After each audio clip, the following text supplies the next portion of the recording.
কথা অনেক সময় তিতা হয়। প্রত্যেকেই প্রায় বিমানে যাতায়াত করেন।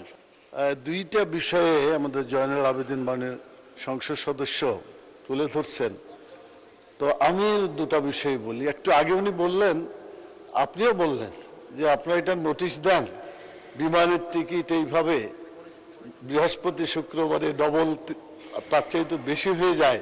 আর সাধারণ এটার ব্যাপারে একটা যে জুলুম চলছে, এই জুলুমের বিরুদ্ধে আমি একটা নোটিশ দিয়েছিলাম মাননীয় স্পিকার।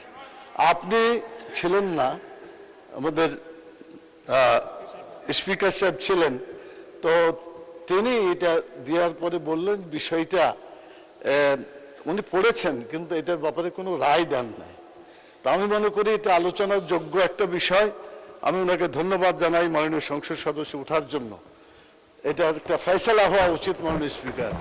এতগুলা জাতীয় সংসদ সদস্য যারা আছেন প্রত্যেকেই প্রায় বিমানে যাতায়াত করেন, তা এটা একটা মজলুম, শুধু আমরা নই, সাধারণ মানুষও তারা জর্জরিত।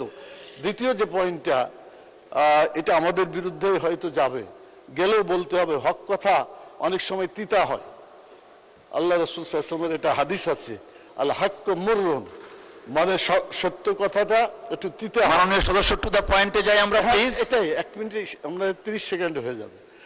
মাননীয় সংসদ সদস্য আমরা যারা এখানে আছি যারা পুরাতন সংসদ সদস্য, তাদের কাছেও এই টেলিফোন বাবদ, তারপরে বাড়ি ভাড়া বাবদ আমার তো মনে হয় যে অনেক পাওনা আছে, ডিফল্টার অবস্থায় আছে।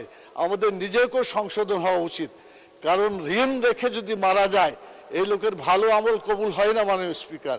এজন্য জাতীয়ভাবে যে সম্পদগুলা আমাদের মাননীয় সংসদ সদস্য, ধন্যবাদ মাননীয় সদস্য, you made your point, thank you, please take your seat.